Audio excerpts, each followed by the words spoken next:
جب جیب خالی ہو، جب دل گھبرائے، جب سامنے اندھیرا ہو اور کوئی راستہ نظر نہ آئے، تو انسان اپنی کمزوری اور لاچاری کو محسوس کرتا ہے۔ یہ وہ لمحات ہیں جب نفس کی آوازیں خاموش ہو جاتی ہیں اور روح کروٹیں لیتی ہے۔ انسان سوچتا ہے کہ میں نے کیا کیا، کہاں غلطی ہوئی، کیوں یہ سب مجھ پر آ پڑا، مگر یہ سوچ بھی اسے کوئی منزل نہیں دیتی، کیونکہ جس دریا میں وہ تیر رہا ہے اس کا کوئی کنارہ نظر نہیں آتا۔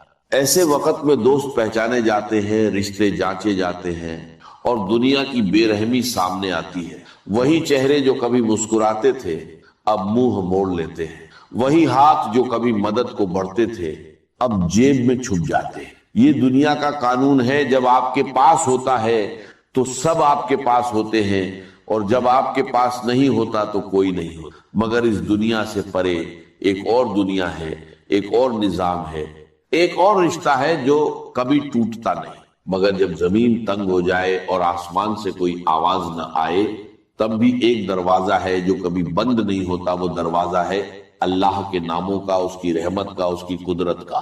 یہ دروازہ ہر وقت کھلا ہے، ہر آنے والے کے لیے، ہر پکارنے والے کے لیے۔ اس دروازے پر کوئی پہرے دار نہیں، کوئی شرط نہیں، کوئی رسم نہیں، بس ایک پکار چاہیے، ایک دل کی آواز، ایک آنسو جو اللہ کی طرف بہے۔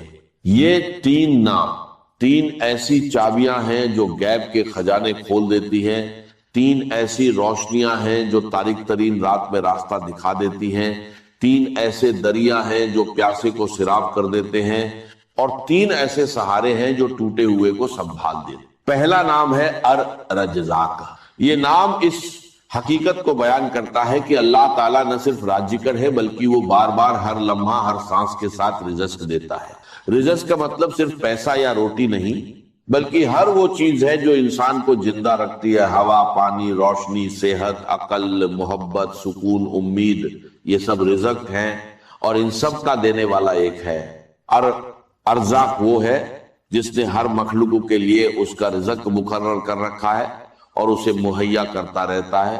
وہ زمین سے غذائیں نکالتا ہے، آسمان سے برکتیں اتارتا ہے، سمندر سے موتی اور مچھلیاں دیتا ہے، درختوں سے پھل اور پتے دیتا ہے۔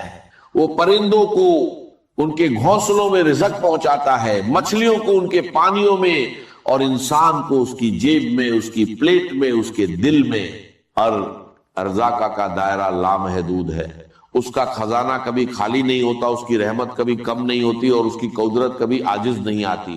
وہ رزق دیتا ہے اور دیتا چلا جاتا ہے، کیونکہ دینا اس کی عادت ہے، اس کی طبیعت ہے، اس کی شان ہے۔ یہ نام پکارو اور محسوس کرو کہ وہ ذات جس کے ہاتھ میں تمام خزانے ہیں آپ کی طرف متوجہ ہو رہی ہے۔ رزاق صرف دینے والا نہیں، وہ بار بار دینے والا ہے، ہر سانس کے ساتھ، ہر لمحے کے ساتھ۔ جب آپ سوچتے ہیں کہ بس اب ختم ہوا، بس اب کوئی ذریعہ نہیں، تب وہ ایسی جگہ سے رزق بھیجتا ہے جہاں سے آپ نے کبھی گمان بھی نہیں کیا تھا۔ وہ رزق دیتا ہے اور دیتا چلا جاتا ہے، کیونکہ اس کی رزاقیت کا دائرہ لامحدود ہے، اس کے خزانے کبھی خالی نہیں ہوتے۔ ایک بار جب آپ اس نام کو دل سے پکاریں گے تو سارے قرینے ٹوٹ جائیں گے، سارے حساب غلط ثابت ہوں گے، کیونکہ رزاق کا حساب الگ ہے، اس کا ریاضی الگ ہے۔ جب آپ الرزاق کو پکاریں تو اس نام کو ایک خاص طریقے سے پڑھیں، دل میں یقین کے ساتھ، نگاہوں میں امید کے ساتھ، اور زبان پر عاجزی کے ساتھ۔ اس نام کو اتنا پڑھیں کہ آپ کا دل مطمئن ہو جائے، آپ کی روح کو سکون مل جائے، اور آپ کا یقین پختہ ہو جائے کہ رزق دینے والا موجود ہے اور وہ آپ کو دیکھ رہا ہے۔ یا رزق کہے اور محسوس کرے کہ اللہ آپ کو دیکھ رہا ہے۔ وہ دیکھ رہا ہے کہ آپ کی جیب خالی ہے، آپ کا گھر پریشان ہے، آپ کا دل بوجھل ہے، اور وہ جان بوجھ کر دیر کر رہا ہے تاکہ آپ اس کی طرف مڑے، تاکہ آپ اسے پکاریں، تاکہ آپ کا تعلق ہے اس سے مضبوط ہو۔ کبھی کبھی اللہ رزق کو روک دیتا ہے تاکہ بندہ پکارے، اور جب وہ پکارتا ہے تو اللہ بارش کی طرح برساتا ہے۔ اور رزاق کے نام کا تقاضا ہے کہ آپ حلال کی تلاش کریں، کیونکہ رزاق حلال رزق دیتا ہے اور حرام سے بچنے کا حکم دیتا ہے۔ یہ تقاضا ہے کہ آپ دوسروں کو بھی دیں، جو خود رزق پاتا ہے اسے چاہیے کہ دوسروں کو بھی دے، کیونکہ اللہ انہیں دے کر آپ کی آزمائش لیتا ہے۔ یہ تقاضا ہے کہ آپ اللہ پر بھروسہ کریں. جب تک آپ اللہ پر بھروسہ نہیں کریں گے آپ کا دل سکون نہیں پائے گا. اور یہ تقاضا ہے کہ آپ صبر کریں، کیونکہ رزاق جانتا ہے کہ کب دینا ہے، کیسے دینا ہے، کسے دینا ہے، اور اس کا وقت کامل ہے. جو شخص الرجزاق کو پکارتا ہے اس کے لیے اللہ رزق کے دروازے کھول دیتا ہے. وہ اسے ایسی جگہ سے رزق دیتا ہے جہاں سے اس نے کبھی گمان بھی نہیں کیا تھا. وہ اس کے حساب میں اضافہ کرتا ہے، اس کی روزی کو وسیع کرتا ہے، اس کی مشکلات کو آسان کرتا ہے. دوسرا نام ہے الفتاح. یہ نام اس حقیقت کو بیان کرتا ہے کہ اللہ تعالیٰ نہ صرف ایک بار کھولتا ہے بلکہ بار بار کھولتا ہے. ہر مشکل کے وقت، ہر تنگی کے لمحے، ہر بند دروازے پر. الفتاح وہ ہے جو بند دروازے کھولتا ہے، وہ جو بند راستے وا کرتا ہے، وہ جو اندھیروں میں چراغ روشن کرتا ہے، وہ ایسے راستے نکالتا ہے جو کسی کو نظر نہیں آتے، ایسے دروازے کھولتا ہے جو کبھی بند تھے، ایسی کنجیاں دیتا ہے جو تمام قفلیں توڑ دیتی ہے. فتح کا نام کئی منوں میں بڑا وسیع ہے. وہ دلوں کا فتح ہے کیونکہ وہ دلوں کو ایمان کے لیے کھولتا ہے، بند دلوں کو نور سے روشن کرتا ہے اور سخت دلوں کو نرمی عطا کرتا ہے. وہ راجکوں کا فتح ہے کیونکہ وہ رزق کے دروازے کھولتا ہے، روزی کے راستے وا کرتا ہے اور برکتوں کے خزانے کھول دیتا ہے. وہ مشکلات کا فتح ہے کیونکہ وہ ہر مشکل کو آسان کرتا ہے، ہر مصیبت کو دور کرتا ہے اور ہر پریشانی کا حل نکالتا ہے. اور وہ علوم کا فتح ہے کیونکہ وہ علم کے دروازے کھولتا ہے، فہم عطا کرتا ہے اور بصیرت دیتا ہے. جب سارے دروازے بند نظر آئے، جب ہر طرف مایوسی ہو، جب قرضے بوجھ بن جائے اور رات دن کی نیند حرام ہو جائے، تب اس نام کو پکارے یا فتح کہے اور یقین رکھے کہ جو دروازے بند ہیں وہ کھلنے والے ہیں، جو راستے بند ہیں وہ واہ ہونے والے ہیں، اور جو تاریکی ہے وہ روشنی میں بدلنے والی ہے. فتح کے نام کو دل میں بسا لے. جب آپ کو لگے کہ کوئی راستہ نہیں تو یا فتح کہے. جب آپ کو لگے کہ سب نے منہ موڑ لیا تو یا فتح کہے. جب آپ کو لگے کہ قرضہ بہت بڑا ہے اور حل ممکن نہیں تو یا فتح کہے. کیونکہ فتح وہ ہے جو ایک دروازہ کھولتا ہے تو 100 دروازے اپنے آپ کھل جاتے ہیں. وہ ایک کنجی دیتا ہے تو تمام قفلے ٹوٹ جاتے ہیں. الفتح کے نام کا تقاضا ہے کہ آپ مایوسی نہ کریں، کیونکہ فتح مشکل سے آسان کی طرف لے جاتا ہے، تنگی سے کشادگی کی طرف اور تاریکی سے روشنی کی طرف. یہ تقاضا ہے کہ آپ دعا کرتے رہیں، کیونکہ دروازے بند ہیں تو کھٹکھٹاتے رہیں، فتح جواب دے گا. یہ تقاضا ہے کہ آپ لوگوں کے لیے بھی کھلیں، جیسے اللہ آپ کے لیے کھولتا ہے ویسے ہی آپ دوسروں کے لیے کھلیں، ان کے کام آئیں، ان کی مدد کریں. اور یہ تقاضا ہے کہ آپ نئے موقعوں کو پہچانے، کیونکہ فتح نئے راستے نکالتا ہے، نئے موقع دیتا ہے. آپ کو صرف پہچاننا ہے. جو شخص الفتح کو پکارتا ہے اس کے لیے اللہ مشکل ترین حالات میں راستہ نکالتا ہے. وہ اسے اندھیرے سے روشنی کی طرف لے جاتا ہے، بند دروازوں کو کھول دیتا ہے اور ایسے موقع دیتا ہے جو اس نے کبھی سوچے نہ تھے. تیسرا نام ہے الغنی. یہ نام اس حقیقت کو بیان کرتا ہے کہ اللہ تعالی ہر طرح سے بے نیاز ہے، اسے کسی کی ضرورت نہیں اور تمام مخلوق اس کی محتاج ہے. وہ اپنی ذات میں گنی ہے، اپنی صفات میں گنی ہے، اپنی قدرت میں گنی ہے اور اپنی رحمت میں گنی ہے. الغنی وہ ہے جو سب سے بے نیاز ہے، جس سے کسی کی ضرورت نہیں، مگر وہ ہر محتاج کی ضرورت پوری کرتا ہے. وہ اتنا دیتا ہے کہ کوئی اسے خالی نہیں کر سکتا اور اتنا دیتا ہے کہ اس کا خزانہ کبھی کم نہیں ہوتا. الغنی کا نام کئی معنوں میں بڑا گہرا ہے. وہ غنی ہے ذات میں کیونکہ اللہ کو کسی کی ضرورت نہیں، نہ کھانے کی، نہ پینے کی، نہ مدد کی، نہ سہارے کی. وہ غنی ہے صفات میں کیونکہ اس کی صفات کامل ہیں، انہیں کسی اضافے کی ضرورت نہیں، کسی کمی کا خوف نہیں. وہ غنی ہے رحمت میں کیونکہ اس کی رحمت وسیع ہے، اس کا عطا کرنا لامحدود ہے، اس کا بخشنا بے پایا ہے. اور وہ غنی ہے قدرت میں کیونکہ اس کی قدرت سب پر حاوی ہے، کوئی اسے روک نہیں سکتا، کوئی اسے مجبور نہیں کر سکتا. جب آپ اپنی فقیری، اپنی مجبوری، اپنی لاچاری کو محسوس کریں، جب آپ کو لگے کہ آپ کے پاس کچھ نہیں، جب آپ کو لگے کہ دنیا نے آپ کو چھوڑ دیا تو یا گنی کہے اور محسوس کرے کہ اللہ گنی ہے اور وہ آپ کو اپنی گنی سے گنی بنا دے. یا گنی کہے اور یقین رکھے کہ جو گنی ہے وہ آپ کی فقیری کو دیکھ رہا ہے، جو بے نیاز ہے وہ آپ کی ضرورت کو پورا کرے گا، اور جو سب کا مالک ہے وہ آپ کو دے گا اور دیتا چلا جائے گا. الغنی کے نام کا تقاضا ہے کہ آپ اللہ سے بے نیاز نہ ہو، کیونکہ اگر آپ اللہ سے بے نیاز ہو گئے تو آپ حقیقی طور پر فقیر ہو جائیں گے. یہ تقاضا ہے کہ آپ لوگوں سے بے نیاز ہو، اپنی حاجتیں لوگوں کے سامنے نہ رکھیں بلکہ اللہ کے سامنے رکھیں، کیونکہ لوگ فقیر ہیں اور اللہ غنی ہے. یہ تقاضا ہے کہ آپ شکر گزار بنیں، جو آپ کو ملا ہے اس پر شکر کریں، کیونکہ شکر برکت لاتا ہے اور ناشکری محرومی لاتی ہے. اور یہ تقاضا ہے کہ آپ دوسروں کو بھی گنی کریں، جو آپ کو دیا گیا ہے اس میں سے دوسروں کو بھی دیں، کیونکہ یہی گنی کی صفت کا تقاضا ہے. جو شخص الغنی کو پکارتا ہے اس کے لیے اللہ اپنی گنی سے دیتا ہے. وہ اسے اتنا دیتا ہے کہ وہ خود گنی ہو جاتا ہے، اسے کسی کی ضرورت نہیں رہتی اور وہ دوسروں کو دینے والا بن جاتا ہے. ان تین ناموں کو پڑھو تو سمجھو کہ فرشتے رحمت بھرے پروں کے ساتھ اتر رہے ہیں، ہاتھوں میں رزق کی ٹوکریاں لیے. حکم ملتا ہے اس بندے کے رزق کے دروازے کھول دو، اس کی روزی وسیع کرو، قرض اتارو، دل کو سکون دو. آسمان میں ہلچل مچ جاتی ہے، فرشتے کہتے ہیں اس نے رزاق فتاح گنی کو پکارا، اب اللہ نے مدد کی ضمانت لے لی، کیونکہ اس نے وعدہ کیا جو مجھ سے مانگے گا میں دوں گا، جو میرے دروازے پر آئے گا اسے خالی ہاتھ نہ لوٹاؤں گا.